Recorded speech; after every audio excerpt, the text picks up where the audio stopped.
अस्सलाम वालेकुम।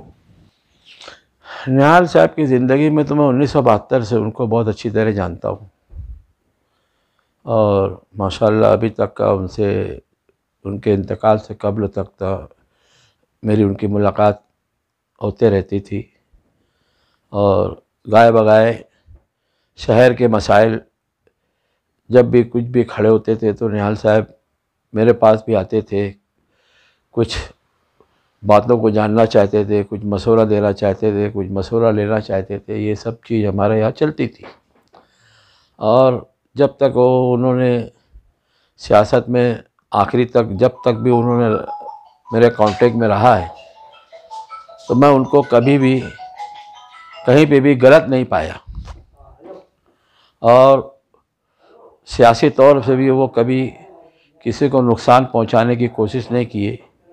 बल्कि होता ये था कि शहर के बहुत सारे मसाइल ऐसे भी आए मज़दूर और कारखानेदारों के बीच में, लेकिन उन्होंने बहुत मसालियत से दोनों लोगों को शांत करके तहरीक को आगे बढ़ाया और कभी ज़्यादा इख्तिलाफ नहीं होने दिया। कभी मौका पड़ा तो मज़दूरों को भी डांट डपट की, मौका पड़ा तो शेडों को भी डांट डपट की। और हमेशा जो है शहर के हालात को देखते हुए कारखानेदारों को कभी कोई नुकसान नहीं पहुंचाया, ना मज़दूरों को।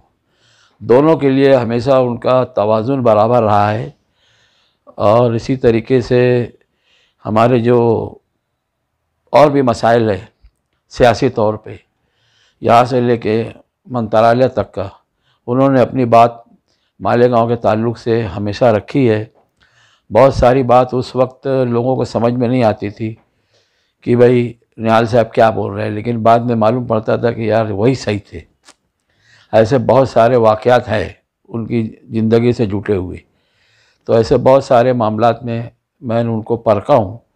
वो बहुत सही अच्छे लीडर थे वो, और उनके बारे में कोई बात ऐसी मैं कभी नहीं देखा कि वो कौम को नुकसान पहुँचाए या किसी समाजी नुकसान, किसी गैर मुस्लिम को किसी को नहीं, हमेशा यकसा रहे। तालीमी लाइन के बारे में वो हमेशा जो है तमाम स्कूलों के लिए उनकी राय जो है हमेशा अच्छी रही है। चाहे कोई भी अदारा हो, चाहे उनका खुद का अदारा हो, चाहे कोई दूसरा भी कोई अदारा चला रहा हो।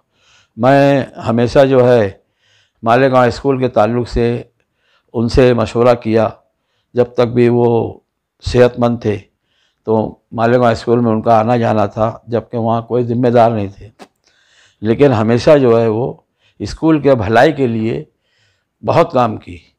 हमको जो भी ज़रूरत पड़ी, जो भी हमको प्रॉब्लम आया, उनके पास रखे तो वो बराबर हमारा साथ दिए। ऐसा मैं बोलना चाहूँगा।